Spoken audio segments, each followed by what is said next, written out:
یہ میرے نبی کی زندگی ہے، معاف کرنا، درگزر کرنا۔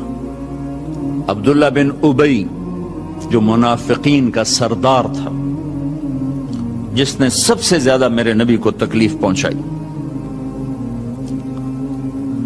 اللہ کے نبی پانی پی رہے تھے، ان کے بیٹے نے کہا یا رسول اللہ تھوڑا پانی بچا دیں۔ ان کا بیٹے پکے مسلمان تھے۔ کیا کرو گے؟ کہا میرا باپ شاید پی کے مسلمان ہو جائے۔ ہمیں کہا لو، وہ گلاس لے کر آئے، ابا یہ پانی پی لو۔ کیا ہے؟ کہ اللہ کے نبی کا بچا ہوا پانی ہے، پی لے، شاید تیرے اندر ایمان آ جائے۔ کہنے لگا جاؤ وہاں سے کسی کا پیشاب لے آؤ، میں وہ پی لوں گا، یہ نہیں پیوں گا۔ ہاں، تم کو اتنا غصہ آیا، واپس آیا، یا رسول اللہ یہ پکا منافق ہے، بدبخت، مجھے اجازت دے میں اس کی گردن اڑاتا ہوں۔ آپ نے کہا تیرا باپ ہے، جاؤ اس کی خدمت کر۔ ہمارا اسلام صرف نماز روزے تک آ گیا، بس حج عمرہ نماز، حج عمرہ نماز، ذکر تلاوت بہت اعلیٰ چیز ہے، اللہ کا شکر ہے۔ بعض ملک ایسے بیچاروں کو پتہ نہیں نماز کیا ہے۔ نماز تو ہمارے دین کی بنیادی عبادت ہے۔ من حدمہا فقد حدم الدین، جس نے نماز کو چھوڑا اس نے پورے دین کو تباہ و برباد کر دیا۔ من اقامہا فقد اقام الدین، جس نے نماز کو قائم کیا اس نے پورے دین کو قائم کیا۔ پہلا سوال تھا اسلام کیا ہے؟ اطعام الطعام وطیب الکلام، میٹھا بول۔ ایمان کیا ہے؟ معاف کرنا اور صبر۔ اب تیسرا سوال، یا رسول اللہ ای الاسلام افضل، سب سے اعلیٰ درجے کا اسلام کیا ہے؟ اللہ اکبر، کتنے اسلام کے خوبصورت اعمال ہیں، نماز، روزہ، تہجد، تبلیغ، ذکر، تلاوت، حج، عمرے، جہاد، کتنا کچھ ہے۔ آپ نے فرمایا من سلم المسلمون من لسانہ و یدہ، جو ہاتھ اور زبان سے کسی کو تکلیف نہ پہنچائے وہ سب سے اعلیٰ درجے کا مسلمان۔ سب سے اعلیٰ درجے کا اسلام کیا ہے؟ کہ ہاتھ اور زبان سے کسی کو تکلیف نہ پہنچے۔ زندگی بھر میرے نبی نے کسی کو تھپڑ نہیں مارا، کسی کو زبان سے ایسا جملہ نہیں فرمایا جس سے وہ کہے جی میرا دل ٹوٹ گیا، میرا دل توڑ دے۔ کیونکہ زبان کا بول ایسی بلا ہے کہ نبی کے بھی جگر کے پار ہو جاتا۔ عبداللہ بن ابی امیہ آپ کی پھوپھی کے بیٹے ہیں، ابو سفیان بن حارث آپ کے تایا کے بیٹے ہیں، اور یہ مکہ میں آپ کی دشمنی میں زبان بہت چلاتے تھے، ہاتھ نہیں، زبان، بہت گندی زبان۔ آپ مکے کی طرف آ رہے ہیں حملہ کرنے، عسفان پہنچے ہیں، یہ آج کا جو مین روڈ چلتا ہے اس پہ اوپر آتا ہے، وہ چھوٹا سا شہر ہے۔ تو حضرت عباس اپنی فیملی کو لے کر پہنچتے ہیں، تو آپ نے کہا بس تم آخری مہاجر۔ دروازے پر، خیمے پر خادم آ کر اجازت مانگتا ہے، جی ابو سفیان بن حارث اور عبداللہ بن ابی امیہ حاضر ہوئے، کلمہ پڑھنا چاہتے ہیں، اسلام لانا چاہتے ہیں۔ میں نے آپ کو اللہ کے نبی کے معافی کے واقعات سنائے ہیں، آپ کا ظرف بتایا، آپ کا سینہ بتایا، اب اپنے نبی کی سنو۔ آپ نے فرمایا مجھے ان کے اسلام کی کوئی ضرورت نہیں ہے، میں ان سے نہیں ملوں گا۔ ابو سفیان وہ ہے جس نے میرا دل چیر کے رکھ دیا شیر کہہ کہہ کے، وہ آپ کی نا برائی میں شیر کہتا تھا۔ اور عبداللہ وہ ہے جس نے حرم میں کھڑے ہو کر مجھے کہا تھا کہ آسمان پہ چڑھ جا اور 4 فرشتوں کو لے کر آ اور ایک پیپر لے کر آ، اس پیپر کے اوپر اللہ کی مہر ہو اور اوپر لکھا ہوا ہو کہ تو اللہ کا نبی ہے۔ وہ 4 فرشتے پیپر کے ساتھ آ کر گواہی دیں، پھر میں سوچوں گا کہ تو نبی ہے کہ نہیں، لیکن میرا خیال ہے میں پھر بھی تمہیں نبی نہیں مانوں گا۔ آپ نے کہا اس کا یہ بول میرے یہاں ہے، میں نہیں انہیں ملنا چاہتا، میں ان کے اسلام کو قبول نہیں کرنا چاہتا۔ تو سناٹا چھا گیا کہ زبان کا گندا بول کہاں تک انسان کو لے جاتا ہے۔ وہ کتنا بڑا میرے نبی کا سینہ ہے، جو اللہ کی وحی کو اپنے اندر برداشت کر لے، اس کا سینہ کتنا بڑا ہوگا، لیکن زبان کے بول نے تنگ کر رہا۔ وَلَقَدْ نَعْلَمُ أَنَّكَ يَضِيقُ صَدْرُكَ بِمَا يَقُولُونَ، میرے حبیب مجھے پتا ہے لوگوں کی سخت باتیں آپ کا سینہ تنگ کر دیتی۔ کہ شہد کے ذخیرے اکٹھے کیے جائیں تو اس زبان کے بول کی مٹھاس اس سے زیادہ ہے، اور میں اللہ کی قسم اٹھا کے کہتا ہوں 7 سمندر کے پانیوں کی کڑواہٹ کو اکٹھا کیا جائے تو اس زبان کے بول کی کڑواہٹ اس سے زیادہ ہے۔ ایک گندا بول سر سے لے کر پاؤں تک آگ لگا دیتا ہے، اور ایک میٹھا بول مرے ہوئے کو زندہ کر دیتا ہے۔ ساری زندگی میرے نبی پاک صلی اللہ تعالی علیہ وسلم نے کبھی ایک بول ایسا نہیں بولا جس سے کسی کو دکھ پہنچتا، جس سے وہ یہ کہے کہ میرے نبی نے مجھے میری بے اکرامی کر، مجھے بے عزت کر دی۔ اور گھروں کی زندگی میں آپ کی یو این او کی تنخواہ سے خوشی نہیں آئے گی، یو این او والوں کو بھاری تنخواہ ملتی، اس سے خوشی نہیں آئے گی۔ کسی کا گھر ہو، کسی مولوی صاحب کا گھر ہو، کسی یو این او والے کا گھر ہو، کسی بادشاہ کا گھر ہو، اللہ کی قسم خامند اور بیوی کا سلوک اور میٹھا بول خوشی لائے گا، اور کوئی چیز خوشی نہیں لا سکتی۔ شکل صورت بھی کچھ عرصہ چلتی ہے، پھر اس کی کشش بھی ختم ہو جاتی ہے، جوانی ڈھل جاتی ہے، زندگی مختلف ادوار سے گزرتی ہے۔ ایک چیز ہے جو سدا بہار رہتی ہے اور سدا بہار رکھتی ہے، وہ اخلاق ہیں، وہ اخلاق ہیں، وہ اخلاق ہیں۔ وہ آپ کا درگزر کرنا، آپ کا میٹھا بول بولنا، آپ کا محبت بھرا بول بولنا، آپ کا خطا سے درگزر کرنا، پکڑ دھکڑ طنز تانے، پوری زندگی برباد ہو جاتی۔ ساری زندگی میرے نبی نے کسی کو تانا نہیں دیا، ساری زندگی طنز نہیں کیا، کہ یہ دلوں کو چیر دینے والی چیز۔ گھروں میں خوشیاں دیکھنی ہے یا غیروں کے ساتھ خوشیاں دیکھنی ہیں، زبان کا بول میٹھا فرما لیں۔ پھر رمضان میں جو میں سارا اخلاق کہتا آ رہا، اور رمضان میں اللہ نے غریب کو کیسے ایڈ کیا ہے، میرے نبی نے غریب کو کیسے ایڈ کیا ہے کہ ان سب کے روزے باندھ کے رکھ دو، ایک روزہ میرے پاس نہیں آئے گا جب تک اس کی زکوٰۃ نہیں ادا کریں گے، اور غریبوں کو بھی عید میں شامل نہیں کریں گے۔ سبحان اللہ، کیا خوبصورت دین ہے میرا۔ غریب کا حصہ رکھو گے تو آپ تمہارا روزہ اوپر جائے۔ میرے نبی روزے یہاں کھڑے ہو جاتے، روزے یہاں کھڑے ہو جاتے، اوپر نہیں جاتے جب تک روزے کی زکوٰۃ نہ ادا کر دی جائے۔ یہ بھی اسی سے متعلق مضمون جو آپ کے پیچھے لکھا پڑا ہے کہ غریبوں کو شامل کرو اپنی خوشیوں میں، کہ ان کے گھروں میں دے کر آؤ کہ وہ بھی خوشی سے کھا سکیں، کپڑے بنا سکیں۔ جو ہمارے ہاں بتایا جاتا ہے روزے کی زکوٰۃ گندم کے لحاظ سے، اس سے تو روٹی نہیں پوری ہوتی، تو کپڑے کہاں سے آئیں گے؟ کہ ہم پوری سیرت کو نہیں جانتے۔ میں آپ کو اپنے نبی کی زکوٰۃ بتاتا ہوں کہ ہمارے نبی کس چیز کی زکوٰۃ دیتے۔ میرے نبی کشمش دیا کرتے تھے، کشمش۔ اب آپ ایک دفعہ مجھے ایک میسج آیا کہ کشمش ہے 3 کلو اور گندم ہے 2 کلو، 2 کلو تقریباً کوئی 150 پونے 200 روپے بنتا ہے، اور کشمش کا 3 کلو 2000 سم تھنگ بنتا ہے۔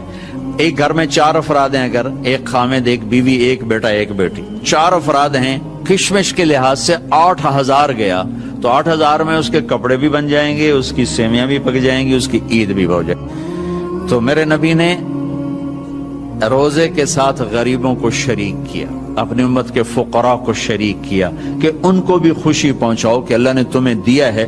انہوں نے فرمایا واللہ لا یومن، واللہ لا یومن، واللہ لا یومن، اللہ کی قسم ایمان والا نہیں، اللہ کی قسم ایمان والا نہیں، اللہ کی قسم ایمان والا نہیں۔ کون یا رسول اللہ؟ کہ جس کا پڑوسی اس سے تنگ ہو وہ ایمان والا نہیں ہے، جس کا پڑوسی اس سے تنگ ہو وہ ایمان والا ہے۔ پھر ہم نے کہا واللہ لا یومن، اللہ کی قسم ایمان والا نہیں، کہ جو پیٹ بھر کے کھائے اور پڑوسی بھوکا سوئے وہ ایمان والا نہیں ہے۔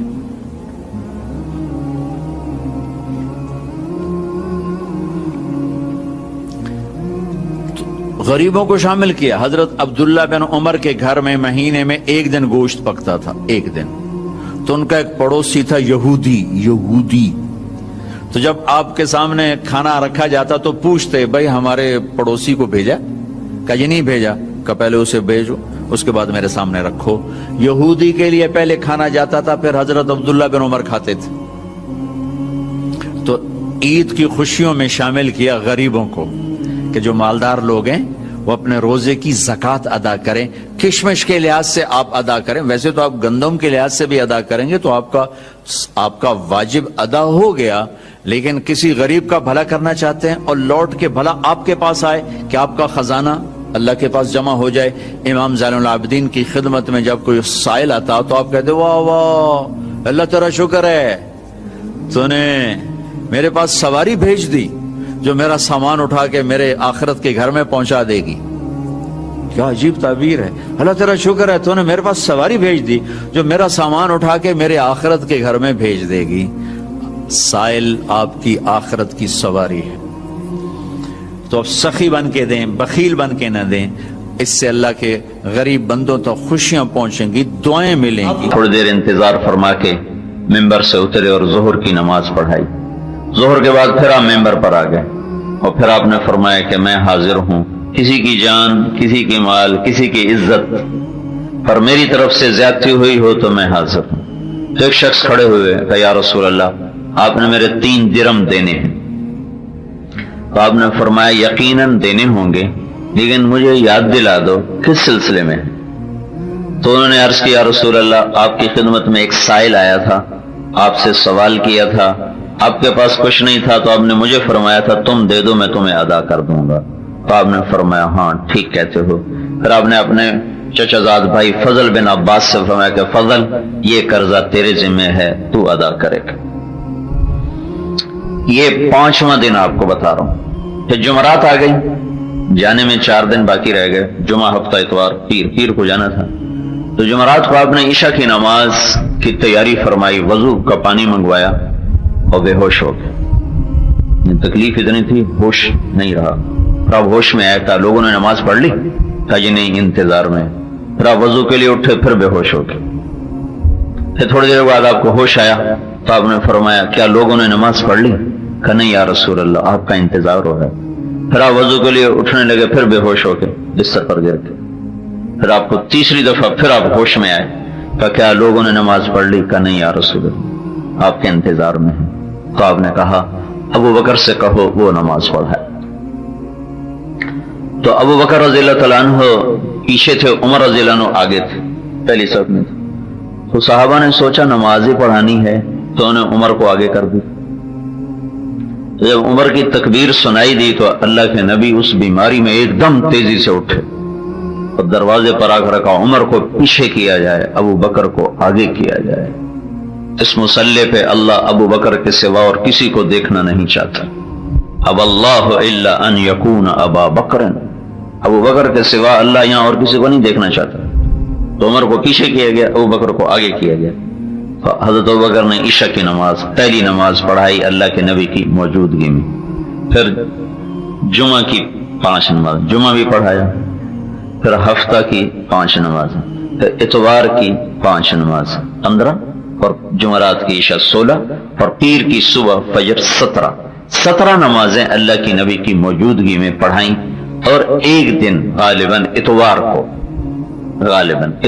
کو اللہ کے نبی ظہر کی نماز میں ابو بکر مصلی پر تھے تو آپ 2 آدمیوں کے سہارے پر مسجد میں داخل ہوئے. تو ابو بکر چونکہ یہ سامنے تو دروازہ تھا اس سے آپ یہاں امام تھا, تو ابو بکر کو احساس ہو گیا کہ اللہ کے نبی نکل آئے.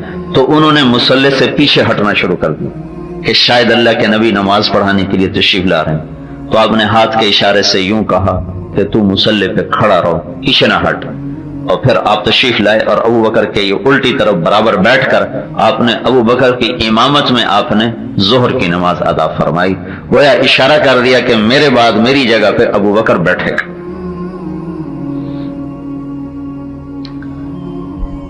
آپ نے صراحتاً کیوں نہیں کہا کہ میرے بعد ابو بکر خلیفہ ہو؟ اشارے سارے کر دیے, صراحتاً نہیں کہا. ایک حدیث میں آتا ہے صحابہ نے عرض کی یا رسول اللہ آپ کسی کو طے کر دینا کہ اگر میں نے طے کیا اور تم نے اس کی نہ مانی تو تم پہ اللہ کا عذاب آئے گا, اس لیے میں طے نہیں کروں گا. اشارے کر دیے کہ نبی کا سب سے بڑا منصب تو اللہ کا مصلی ہوتا ہے. اس مصلی پہ اپنی زندگی میں ابو بکر کو کھڑا کر کے اشارہ کیا کہ میرے بھائی یہ ہوگا. زبان سے نہیں کہا کسی کے بارے میں کہ کہیں امت پہ عذاب نہ آ جائے. تو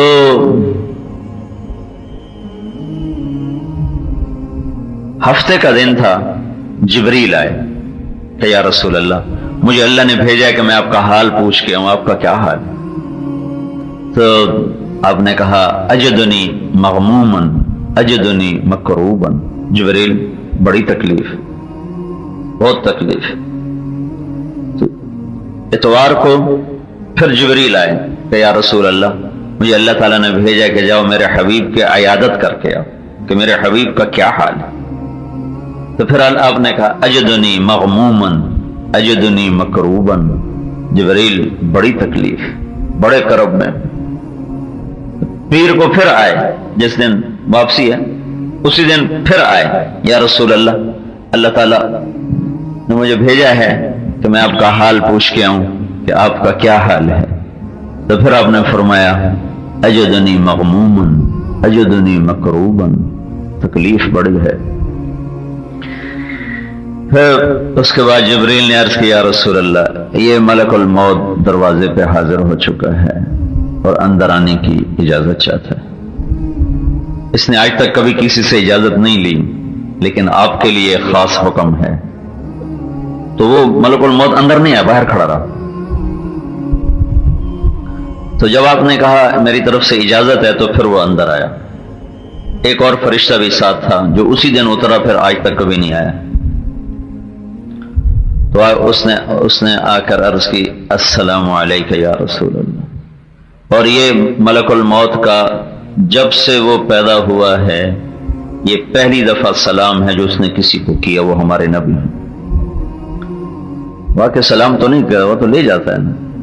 تو اس نے آ کر اس نے عرض کی یا رسول اللہ میں آپ کو سلام پیش کرتا ہوں۔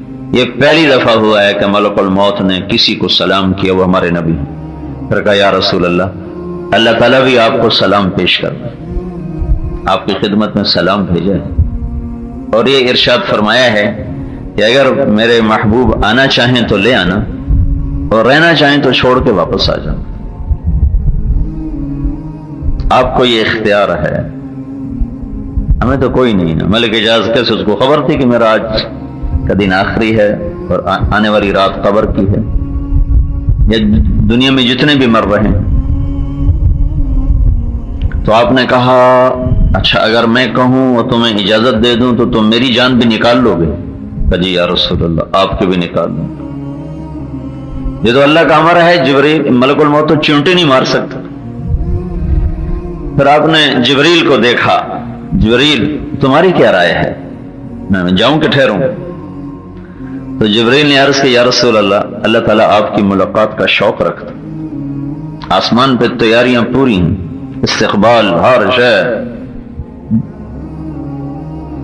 تو اس پر آپ نے فرمایا اچھا تم واپس جاؤ اور میرے اللہ سے پوچھ کے آؤ کہ اگر میں آ جاتا ہوں تو میرے بعد میری امت کے ساتھ کیا کرے گا، یہ پھر جواب دوں۔ تو موت کا فرشتہ وہیں کھڑا رہا اور وہ جو ساتھ فرشتہ ہے وہ بھی وہیں کھڑا رہا، اور جبریل واپس گئے اور اللہ تعالیٰ سے جواب لے کر آئے کہ اے میرے محبوب میں تیری امت کو تیرے بعد تنہا نہیں چھوڑوں گا، ساتھ دوں گا۔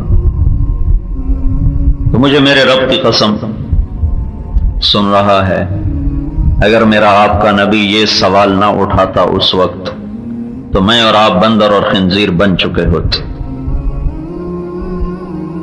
ہم سے اللہ کی کوئی رشتہ داری نہیں، کسی سے بھی اللہ کی کوئی رشتہ داری نہیں، صرف ایک بات، چھوٹی سی بات، چھوٹی سی، بنی اسرائیل ہفتے کو مچھلی نہیں کھانا، اتنی بات اللہ نے کہی۔ مچھلی حلال کہ دریا کی ہے، تالاب کی نہیں کہ چوری ہے، دریا کی مچھلی ہے، حلال ہے، جو پکڑ لے اسی کی ہے۔ تو اللہ تعالیٰ نے ایک چھوٹا سا حکم دیا کہ اے اللہ کا کوئی حکم چھوٹا نہیں ہوتا، لیکن بعض سے اے بنی اسرائیل ہفتے کو مچھلی نہ کھاؤ، اتوار سوموار منگل بدھ جمعہ کھاؤ، ہفتے کو نہ کھاؤ۔ اور پھر ان کا امتحان لیا، ہفتے کو سارا دریا مچھلیوں سے بھر جاتا اور باقی 6 دن ایک دانہ نظر نہیں آتا تھا۔ تو وہ نادان نکلے، اگر 4 دن صبر کرتے تو اللہ ہر روز مچھلی لے آتا۔ تو انہوں نے کیا کیا، وہ ہفتے کو پکڑتے اور اتوار کو کھا لیتے، صرف اتنی بات پر۔ تو اللہ تعالیٰ نے پہلے سمجھایا کہ ان کو روکو، تو آگے انہوں نے مذاق کیا کہ ہم تو اتوار کو کھاتے ہیں، ہفتے کو تو نہیں کھاتے. تو اللہ تعالیٰ نے ایک رات میں کہا کونوا قردۃ خاسئین، ہو جاؤ بندر ذلیل و خوار ہو کے. تو رات کو وہ پورا شہر سویا تھا انسانوں کی شکل میں، جب صبح اٹھا ہے تو سب بندر تھے، کیا مرد کیا عورت. اس میں صرف ایک طبقہ تھا جس نے چھوڑ دیا کہ نہیں ہم نہیں کھاتے، اور ان سے الگ ہو گئے تھے اور ان کو سمجھاتے تھے کہ نہ کرو نہ کرو. تو وہ انسان رہے، وہ بندر بنے. یہ جب صبح انہوں نے دیکھا ہروں پر بندر ہی بندر، تو یہ دوڑے بستی کی طرف. تو جو جس کا رشتہ دار تھا اب تو وہ بندر کی شکل میں تھا، لیکن اگلے کو تو پہچان تھا، تو اس کے پاؤں پکڑے وہ روتا تھا اور چیختا تھا چلاتا تھا. 3 دن میں سب کو اللہ نے موت دی تھی، پہلے بندر بنایا پھر موت دی تھی. رب ذوالجلال کی عزت کی قسم، نماز کا چھوڑ دینا مچھلی کھانے سے بڑا گناہ ہے. جھوٹ بولنا مچھلی کھانے سے بڑا گناہ ہے. سودی لین دین کرنا مچھلی کھانے سے بڑا گناہ ہے. جوا کھیلنا، شراب پینا، زنا کرنا مچھلی کھانے سے بڑے جرم ہے. ماں باپ کی نافرمانی مچھلی کھانے سے بڑا جرم ہے. اس کو دعا دو جو بیچ میں آڑے آ گیا، کیا کرو گے میرے بات.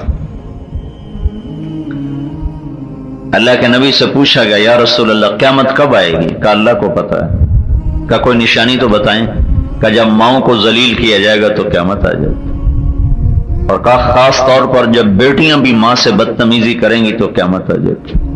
جب بیٹیاں بھی اپنی ماں سے بدتمیز ہو جائیں گی تو پھر اللہ قیامت کو قائم کر دے گا. یہی نہیں کہا جب کفر عام ہوگا تو قیامت آئے گا. جب ماؤں کو ذلیل کیا جائے گا، جب والدین کو اولاد ذلیل کرے گی اور خاص طور پر بیٹیاں بھی بد زبان ہو جائیں گی تو اللہ تعالیٰ قیامت کے نکارے پہ چوٹ مار دے گا. یہ اتنا خوفناک جرم ہے. اور آج فیصلہ آباد کی ہر ماں دکھی، کوئی لاکھوں میں ایک ماں ہوگی جس کو فرما بردار اولاد نصیب ہوگی، ورنہ سب زہریلے سانپ ہیں. اور اس میں ان کا بھی قصور نہیں، ماں باپ کا بھی قصور ہے. انہوں نے ان کو دین سکھایا ہی نہیں. جب دین کا پتہ نہ ہو تو دین سے پتہ چلتا ہے ماں کیا ہے، باپ کیا ہے، آخرت کیا ہے. انہیں یا کمانا سکھایا یا دنیا کا علم پڑھا دیا، تو اس میں انہوں نے کہیں دیکھا ہی نہیں ماں باپ کسے کہتے. میرے تمہارے نبی نے کہا اگر میری ماں زندہ ہوتی اور میں عشاء کی نماز کے لیے مصلی پہ کھڑا ہوتا اور سورۃ فاتحہ شروع کر چکا ہوتا اور ادھر سے میرے گھر کا دروازہ کھلتا اور میری ماں کہتی محمد، تو میں نماز توڑ دیتا اور میں کہتا لبیک یا اماں. اماں جی تسی دسو نماز پیچھے پوری کرسا، ہن توڑا کی حکم.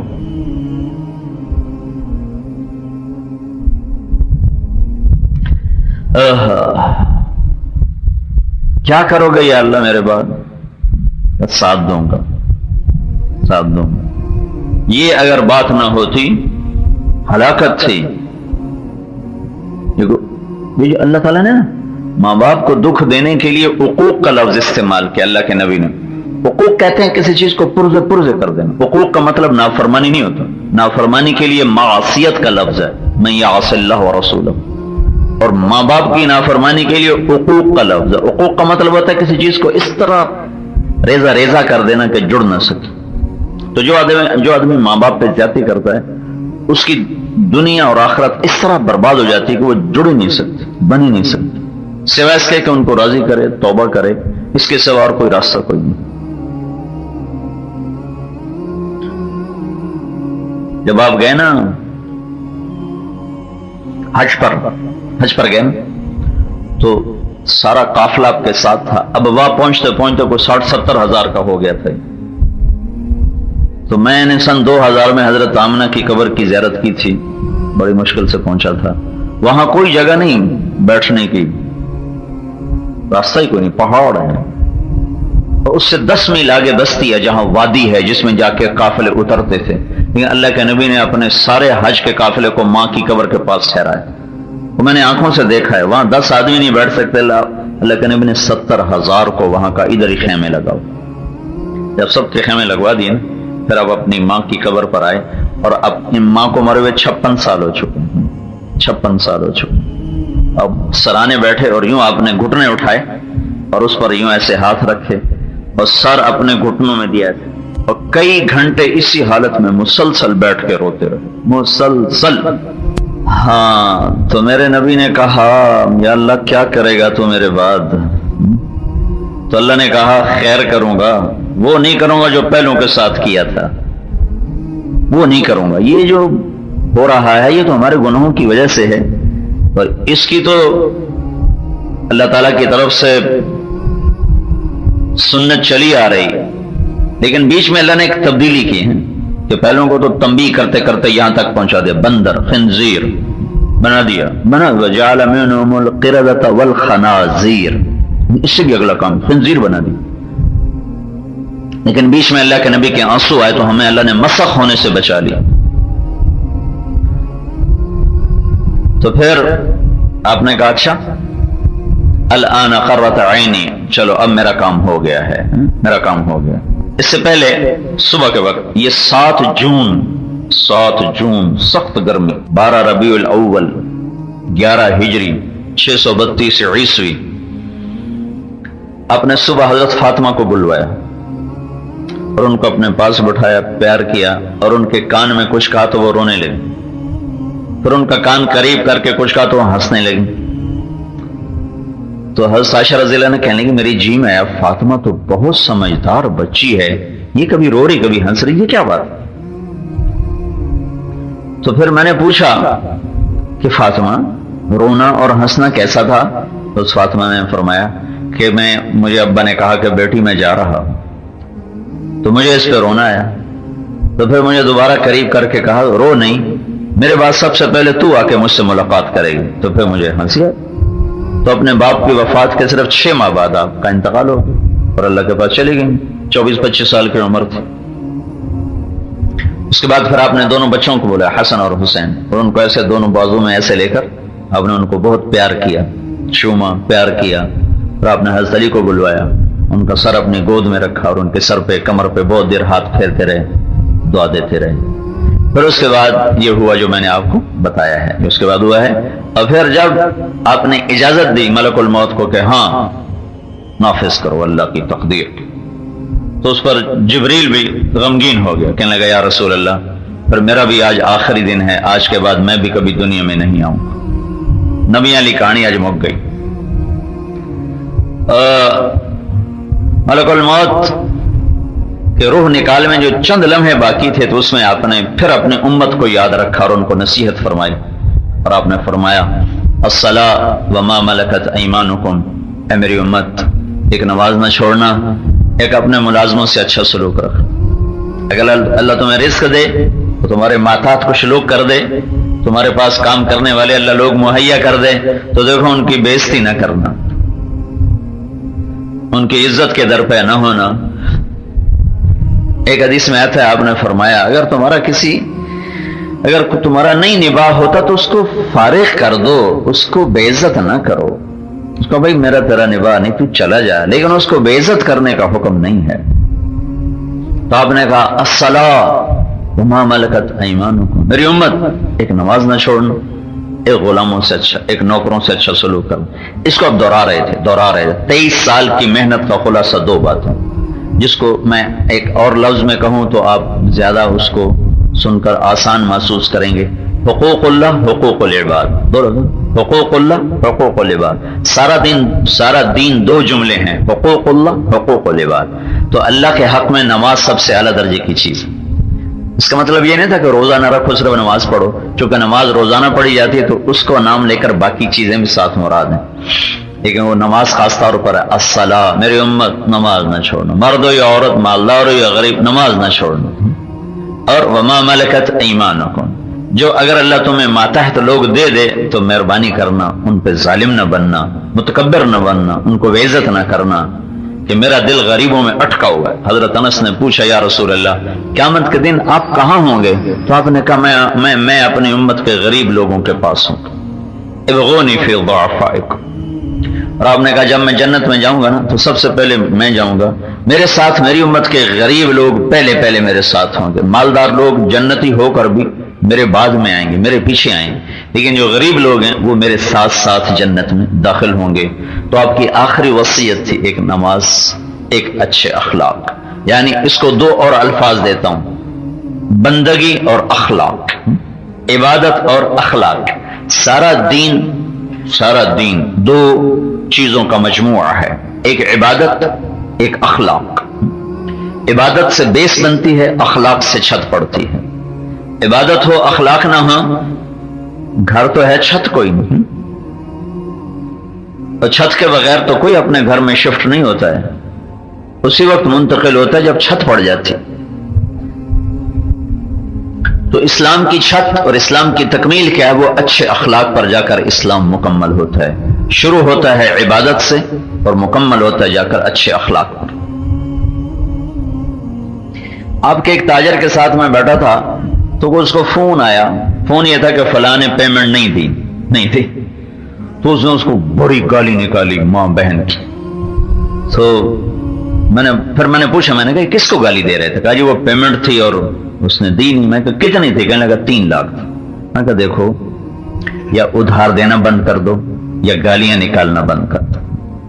اگر تمہیں نفع کا لالچ ہے تو آخرت کو بھی سوچو، ادھار میں تمہیں نفع زیادہ نظر آتا ہے تو برائے مہربانی زبان پہ قابو رکھو، یا ادھار دینا بند کر دو یا گالیاں نکالنا چھوڑ دو، ورنہ اس 3 لاکھ کیا ساری دنیا بھی تو نے لینی ہوتی اور اس نے موقع پہ نہیں دی اور تو نے اسے ماں بہن کی گالی نکال دی، تو تو بڑا مجرم ہے، وہ چھوٹا مجرم وہ بھی ہے کہ اس نے تیرا حق نہیں دیا، مجرم تو بھی ہے، لیکن تو نے بے گناہ کو بے عزت کیا۔ اس کی ماں کا کیا قصور؟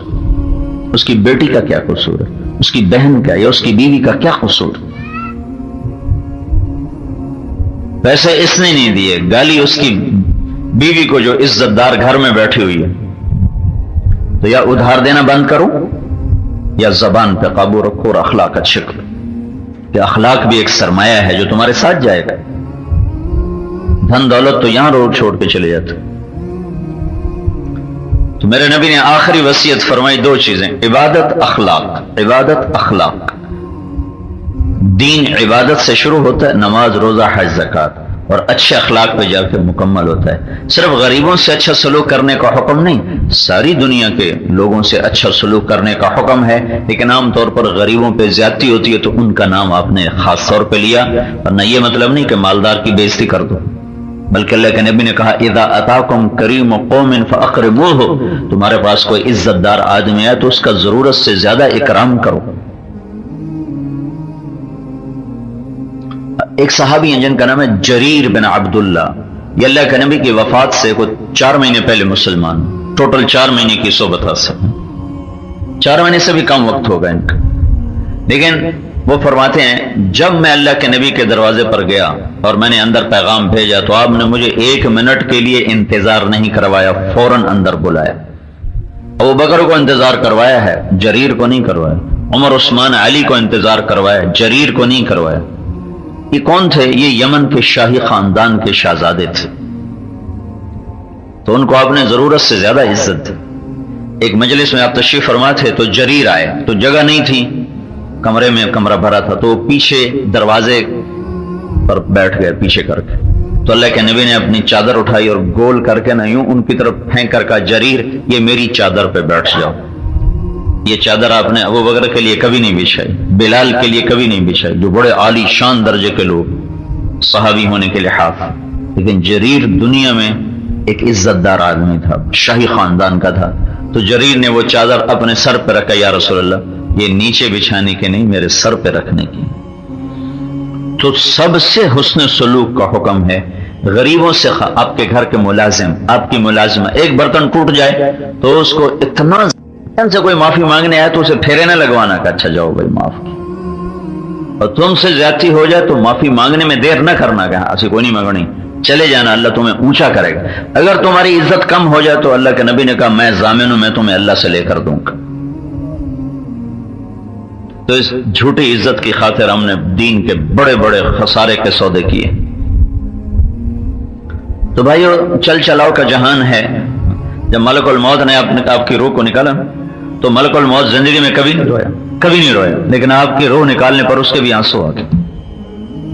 کہا محمد، کہ دنیا نے آج وہ صدمہ دیکھا ہے کہ آئندہ ایسا کبھی صدمہ نہیں آئے گا، وہ غم آیا جو آئندہ کبھی نہیں آئے گا۔ اور آپ کو غسل دے کے کفن دے کے تیار کیا ہی تھا کہ ایک شخص لمبے قد کے اور ان کے بال یہاں گردن کے نیچے تک آئے ہوئے اور انتہائی چمکتا چہرہ، اور آ کر انہوں نے ایک دم چند جملے کہے کہ ہاں ہاں بے شک دنیا سے جانا ہی سب کے لیے مقدر ہے اور یہاں کوئی رہنے کے لیے نہیں آیا، اور یہ بہت بڑی مصیبت ہے جو امت محمد نے دیکھی ہے۔ اور یہ کہہ کر چلے تو ابوبکر نے کہا علیہ بالرجل، لاؤ اس کو لاؤ لاؤ لاؤ میری طرف، تو جا کے دیکھا تو غائب تھے۔